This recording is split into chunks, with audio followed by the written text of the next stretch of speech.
आज होता रविवार आणि फरमाईश होती काहीतरी वेगळा नाश्ता बनव. म्हटलं चला आज ना आपण काहीतरी हेल्दी आणि टेस्टी असा नाश्ता बनवूया. तर इथे ना मी 1 वाटी मूग भिजू घातले होते, त्यांना छान असे मोड आले होते. म्हटलं चला याचंच काहीतरी हेल्दी आणि टेस्टी अशी रेसिपी आज आपण शेअर करूया. तर इथे मी मुगाचे डोसे बनवणार आहे.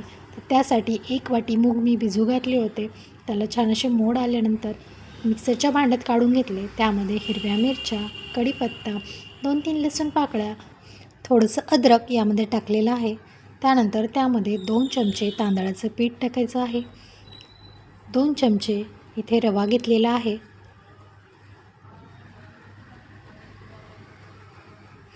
चवीनुसार मीठ मी यामध्ये घेतलं आहे.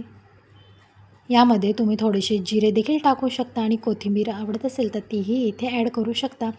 पाणी टाकून छान असं स्मूथ बॅटर करून घ्यायचं आहे. बॅटरची कन्सिस्टन्सी अशी असावी. याला आपण 5-10 मिनिट रेस्ट करण्यासाठी ठेवायचं आहे. हे पीठ रेस्ट होते तोपर्यंत इथे चटणीची तयारी करूया, कारण डोसा म्हटलं की सोबत चटणी हवीच. तर इथे मी 2 चमचे खोबरं घेतलेलं आहे, थोडेसे भाजलेले शेंगदाणे, डाळवं, कढीपत्ता, 1-2 लसूण पाकळ्या, हिरवी मिरची, चवीनुसार साखर, चवीनुसार मीठ, थोडेसे जिरे आणि इथे कोथिंबीर ॲड करायची आहे. आधी हे सर्व मिक्सरला फिरवून घ्यायचं. त्यानंतर त्यामध्ये इथे आपल्याला दही ॲड करायचं आहे. तर इथे मी 4 चमचे दही टाकलेलं आहे, थोडंसं पाणी टाकलेलं आहे आणि माझी कोथिंबीर राहिली होती टाकायची, तर इथे मी टाकून घेतली आहे. तर छान अशी चटणी इथे तयार आहे. तुम्ही चटणी तशीच खाऊ शकता किंवा छान असा तडका देऊन देखील खाऊ शकता. तर इथे चटणीला ना मी कढईमध्ये तेल गरम केलं होतं. तेल गरम झाल्यानंतर त्यामध्ये मोहरी टाकली, कढीपत्ता टाकला आणि त्याचा तडका इथे चटणीला मी दिलेला आहे. तर चटणी तर तयार झाली आहे. चला मस्त तव्याला तेल लावून ग्रीस करून घेतलेला आहे. तवा देखील तापला होता. तर हलक्या हाताने बॅटरनं असं पसरवून घ्यायचं आहे. सुरुवातीला छोटे छोटेच डोसे करून पहा, कारण जास्त मोठा डोसा पसरला तर तो पलटण्यासाठी अवघड जातो, चिटकू शकतो, तुटू शकतो. त्यामुळे सुरुवातीला ना मी इथे छोटे छोटे डोसे करून घेतलेले आहे.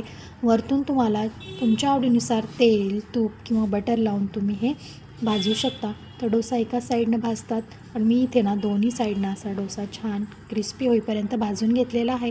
तर इथे आपला डोसा तयार आहे आणि चटणी आपली ऑलरेडी रेडी आहे. तर आजचा आपला छान असा टेस्टी आणि हेल्दी नाश्ता करून झालेला आहे. तुम्ही ही डिश कधी करून पाहिली आहे का? नक्की करून पहा. एकदम छान लागते आणि हेल्दी देखील आहे. तर नाश्ता तर झाला, पण आज ना मला फ्रीजची क्लिनिंग करायची होती. बऱ्याच दिवसापासून फ्रीज क्लीन करायचं बाकी होतं. आज भाजीपाला पण संपला होता आणि बरंचसं फ्रीजमधलं सामान देखील संपलं होतं. म्हटलं चला आज फ्रीजची छान अशी क्लिनिंग करून घेऊया. तर सगळं सामान मी एकदाच काढत नाही, तर एक सेक्शन काढून मी फ्रीजची क्लिनिंग करते, म्हणजे जास्त पसारा होत नाही. आणि एक गोष्ट नक्की लक्षात घ्या की फ्रीज क्लीन करण्याआधी बटन बंद करून प्लग बाजूला काढून ठेवा, त्यानंतरच फ्रीज क्लीन करायला घ्या, नंतर शॉक लागू शकतो. तर हे काम देखील माझं झालेलं आहे. तर कसं वाटतंय ना नव्यासारखा? तर या फ्रीजला घेऊन ना 10-12 वर्ष झाली, पण आजही तो छान असा नव्यासारखा वाटतो. व्यवस्थित वस्तू ठेवल्या की त्या व्यवस्थितच राहतात. तर इथे छान असा माझा फ्रीज क्लीन करून झालेला आहे. तर चला असा गेला आजचा दिवस. कसा वाटला तुम्हाला हा व्हिडिओ आवडला असेल तर व्हिडिओला लाईक, शेअर आणि चॅनलला नवीन असाल तर नक्की सबस्क्राईब करा. श्री स्वामी समर्थ.